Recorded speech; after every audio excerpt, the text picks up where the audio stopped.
Good evening, ladies and gentlemen. First, I'd like to thank you all to stay so long in the evening, because I know that I'm the only barrier between you and the beer in the evening. So I will try to make it quick. So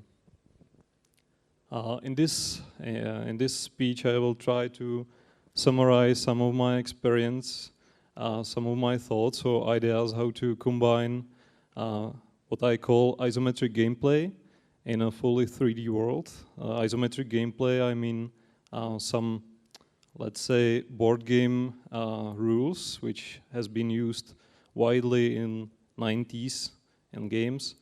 And I think board games are represented the best because it's something where you have some discrete steps, and it's, something for the first time not going very well with 3D space, but it's worth to think about it. And yeah, so first I will show you some examples, some of examples of other games and their, from my perspective, problems, how to deliver solid gameplay in 3D world. Then I will tell you something about what I call readability helpers, which are some, things that makes communication to the player better, so the player can understand the situation even in 3D world. And then there will be some evolution of idea of the game logistics and some backstage stories and compromises I need to involve to make it happen and to make it work. For those of you who have never heard about logistics, I should shortly tell something about the game. It's basically the shortest version is that it's 3D Transportation, quite famous game. I tried to make it modern in 3D world and improve some parts, actually most of them. So this is example of a game that, from my perspective, badly communicate to the player. And that's typical example of strategies when 3D world or 3D render became quite common, because they switch ultimately to 3D world without a huge thinking how to keep readability of situation, how to keep gameplay pillars. So you easily get lost within this strategy game, because you can move camera freely. For example, it's not limited to some grid or whatever, so it's more like simulation, and I should build a wall between simulation and game, or those two words, because for me it sometimes doesn't work. Another example is much closer to my project, and you can see that these games are trying to be more simulation than games. So it's more natural to create a free splines of tracks, but for player it's hard to think about situation. He end up moving mouse slightly, waiting red line become green, or to see more green numbers. I don't say these games are somehow bad. I love them. Actually, I play them quite often. But for me, better is to make something closer to board game, and it could work. Yeah, the solution within these games is to make it more automatic. You say, I'd like to have track from point A to point B, and it will fit it automatically, which is even more confusing for the player. So I tried another approach. This is another example. This is from Isometric games. You probably know this game, it's Transport Tycoon. And these games are easy to understand. You clearly see the situation. There is nothing hidden behind the hill or behind the building sometimes. So you can clearly think about situation where you should build your truck, and it's more like puzzle game, and it's closer to my taste. But these games have also limitations. You can never sit into your vehicle, enjoy the land view or something like this. So it will always be a puzzle game with nice graphics, but with huge limitations. So these are some rules I assume for myself. Actually, the first one is pretty obvious. The player should fight against some rules, some economical model or something like this, not user interface or controlling the game or something like this. So there should be rules, easy to understand for the player, so he can think about situation immediately without turning the camera, observing it from other point of views. And there should be some helpers for the player. When it's in 3D, he should understand the situation immediately. So these are games with some great ideas. You know Civilizations? It's on tile-based map. These tiles are hexagons. You can think up for yourself about another shapes. And this game works like a board game because you can immediately see that the distance is, let's say, 2 or 3.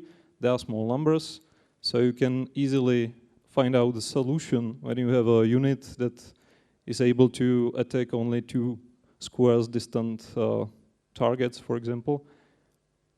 So you should also, or for games like logistics, you should keep the numbers low as much as you can. It's harder to balance the game, but it's worth to try, because then, for example, if you have a strategy game where you can earn within a minute numbers like 17,835.2, and you need for the new engine like 24,012, some coins or whatever, then you would probably hardly think about how many times you have to deliver the cargo, and it depends on many other things like the speed of delivery. So it's hard to find a solution and be sure. You have to try and hope that it will be enough, or you have to deliver cargo once more or whatever. So this is a good example of a strategy game that is almost in 3D, but you know, it takes only the good side from 3D engines. This is a very old example, Settlers 2, but I like it because it shows another readability helpers, and that's those icons. When you cannot colorize map to show the player where he can build, you can use, this is actually another game that uses 2 modes. One is construction mode, where you can see those icons. Another mode is without icons, obviously, so when you start to construct, you see the situation, and you immediately know that you can build so many buildings there with such limitations and distances. Another helper, it's quite similar, but you can hide tiles and show them only when you build, and colorize those subtiles, so you immediately know that the building is overflowing cliff or whatever, or there is some obstacle, so you move it and you build it. It's simple. So my idea was to combine those almost board game or puzzle games with some simulation with 3D rendering. And it was really, or it is still, because the game will be in green light in, let's say, third quarter of this year. So it's still in development. And it was very interesting to find all those compromises to make it happen. So I end up using also 2 modes. It could look like a fail in searching for compromises, but it allows me to tune every of those 2 modes, those 2, let's say, camera modes, or construction mode on the left side, and something where you can enjoy your land view, you can sit into your vehicle to enjoy the ride. And yeah, the key here is to switch between those 2 modes as much smoothly as you can, because otherwise player will lose focus, he will get lost, and he will uninstall your game. The next problem I had to solve is how to lay trucks. If you know Transport Tycoon, you remember that there have been implemented 4 truck pieces, and it was easy to pick up one of them because you saw isometric tiled map, so it was easy. But once it's in 3D, you don't want to limit camera so much. So I implemented freely rotating camera with fixed angle, like the vertical angle. So I tried to implement those pieces, but it didn't work because it's pretty confusing to choose one of them to build truck piece. Then you rotate the camera and you got lost. Actually, in one version, I had rotating icons also, which was even worse. So I end up with something close to drawing. You can imagine that you press mouse button in that white spot and move to one of red, and it will always draw. There is only one possible way how to lay trucks there, and it has to be deterministic, because otherwise player will also lost immersion, lost control over the game. So you can imagine yellow dot, and there is one solution how to connect those dots. So it's pretty fast, and you can do whatever truck solution for your problems, like to connect some places. Yeah, so it's pretty useful. You can rotate camera, you can still draw, it works. Worse is to do bridges, because when you have a bridge with constant height or altitude, it's pretty easy. You just draw a bridge from one point to another. If those points are with the same altitude, it will be connected by the bridge. But once you add some sloping, it's pretty difficult, and there has to be some automatic algorithm choosing if it should go up or with a constant height or going down. But there should be some prediction for trucks could be placed under it in the future, or there are another bridge is crossing, so it's something where a player can be surprised by the solution. When he tries to connect 2 points, the game will decide whether the bridge should look like the left one or right one, whatever.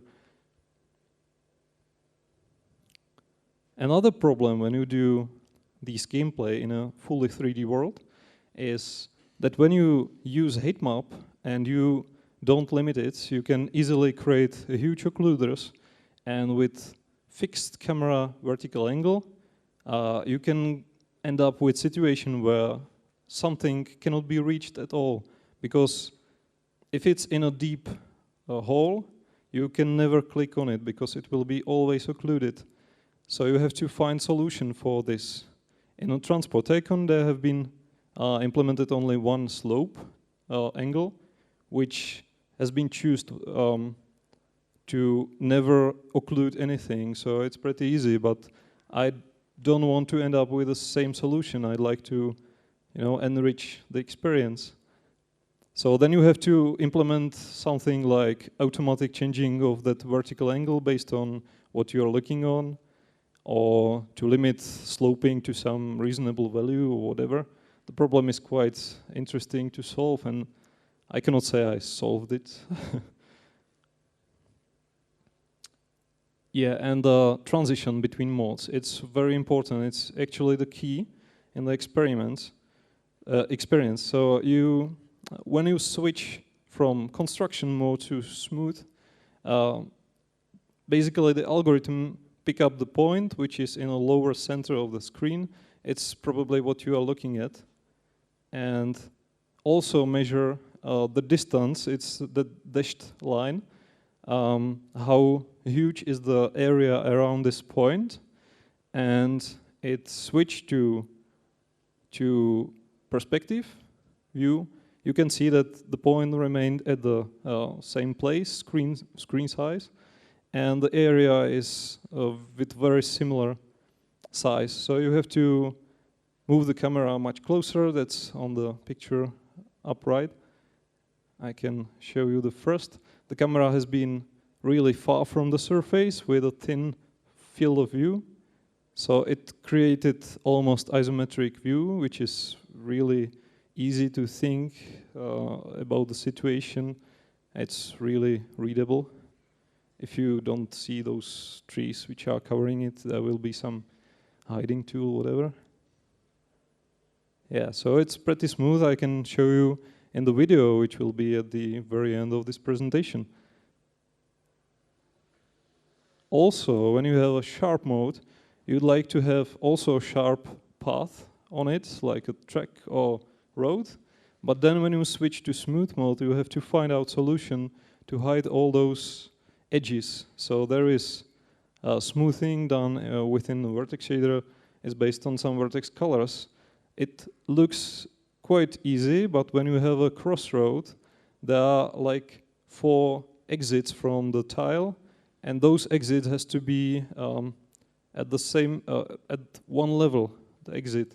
When you just rotate the mesh or make it smoother, it could end up with a road which is like weirdly bended or whatever. So it was also a very interesting solution. And another thing that I haven't expected is, but it's pretty logic, that when you change the terrain from sharp mode, how I call the construction mode, to a smooth, there will be difference in track length, and you have to solve it somehow because the vehicle is still the same. So first solution could be keep the engine and move wagons to have the same size, but it could trigger another semaphore, or to center the vehicle it could trigger front semaphore or whatever. There could be another train, and you probably don't want to see those trains crashing into each other just because you are watching it by the bad camera mode. So the solution was to scale it. The game actually scales down or up the length of wagons based on camera mode, which is a little bit tricky, but it works perfectly. So it's relatively at the same position every time. Yeah, and this is how it looks in smooth mode. And here will be some tuning of sharp mode, because for me it was intuitive. When you are creative, you barely recognize problems. So first I had to change light direction within this mode to vary the colors of sloping to show player the real slopes, because here you can barely see that there is some differences. Then I draw tiles on it because I have 2 modes. This will not screw the realistic mode, so it doesn't matter. I can afford drawing some helpers on top of it. Then I colorized angles which are wrong for or bad for construction, which is too slopey. I draw them like a rock, so it ultimately say you cannot build here. It's pretty easy.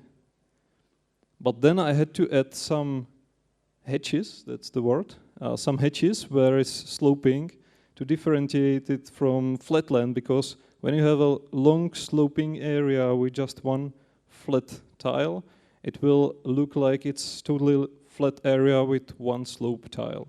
And it's very confusing when you rotate the camera, so I had to add another helpers to let player read the situation immediately and understand what is happening.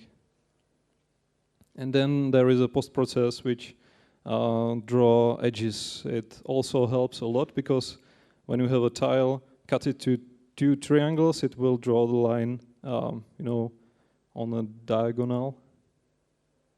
Yeah, so it worked pretty well. Then I tried to, but actually I'm still trying to get rid of minimobs, because I think it remains to be like in 90s games.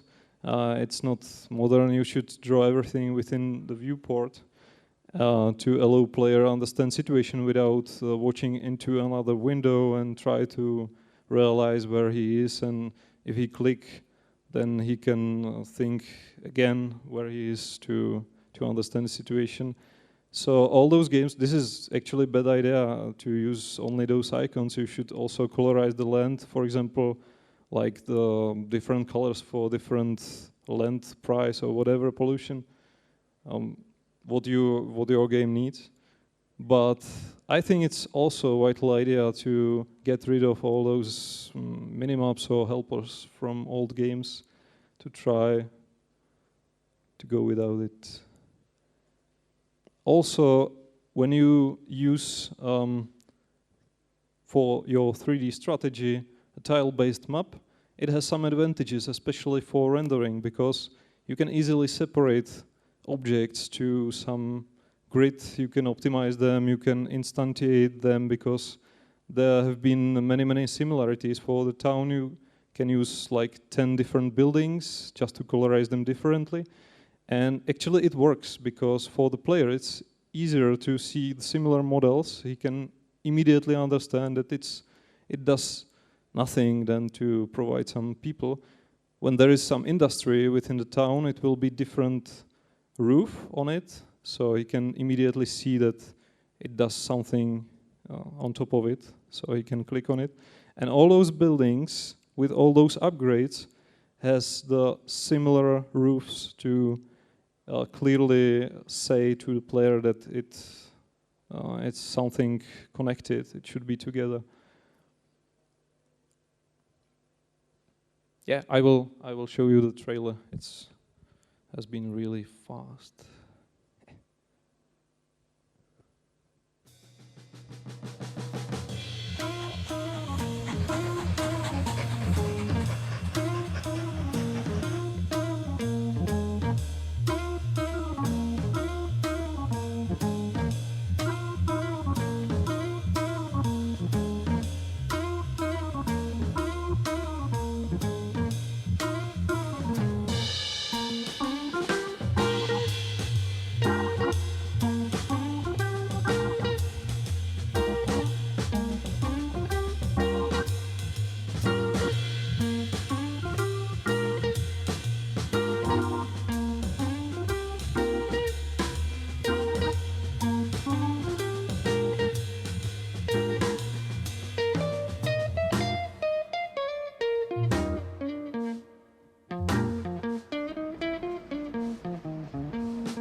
Thank you.